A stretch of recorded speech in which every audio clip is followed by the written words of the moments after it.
And before we start the video, I had some concerns with the helmet I was wearing. I do have an actual motorcycle helmet now, DOT approved. This is only temporary. I borrowed this from a friend. It gets the job done. I have a helmet with a face shield and everything coming, but it will not be here till May. But I definitely need to get something to protect my head a little bit better than that bicycle helmet I was wearing. But yep, there she is. I'm doing the first oil change on the Hawk. I just got it to 100 miles and figured I'd change out the factory oil.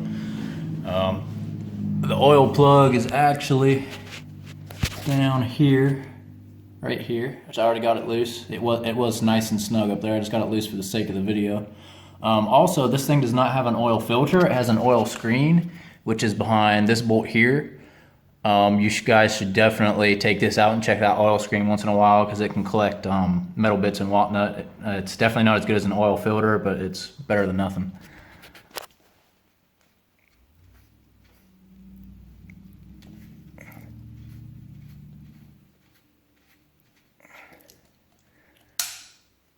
Well, always making a mess.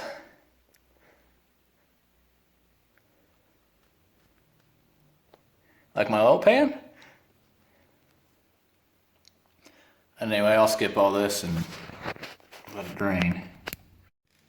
When you're changing your oil without an actual bike lift, it's always a good idea to tilt your bike upwards so you can actually get all the oil out of there. There's quite a bit more after it quit draining in that leaning position, so just make sure you get it all out of there. After everything's drained, just put the oil plug back in there. Also, the oil that comes in these things out of the factory is pretty shit, and I probably shouldn't even have ran it those 100 miles with that in there. You should really change it almost instantly. And make sure you use good motorcycle oil with the SF rating on there. You should not use regular car oil in these bikes. And make sure it's good and snug in there. You don't want to over tighten it too bad, but you don't want it to be loose.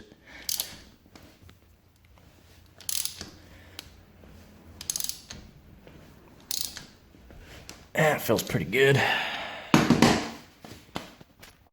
You just put your new oil in where your dipstick comes out, and you might have to, the kickstart, just pull that down out of your way that we can actually get to this. This is actually in there pretty tight.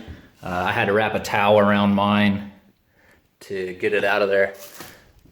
Now this bike here, the Hawk 250, should take exactly 1 quart, so I should just be able to dump this in there and be good.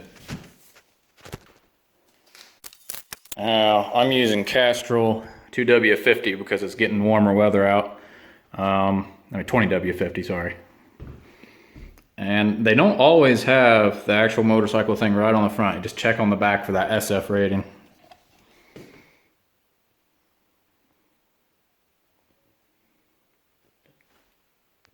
Put it in there nice and slow. I'm probably just going to cut this part out here.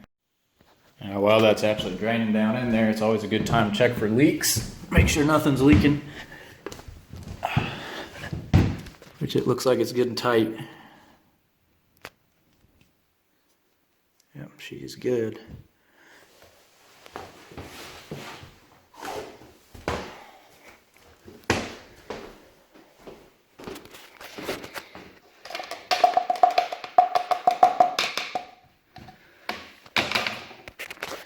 Good idea to set her level. Let the engine, the oil just kind of flow down in there. Then you actually check your levels, make sure it's good.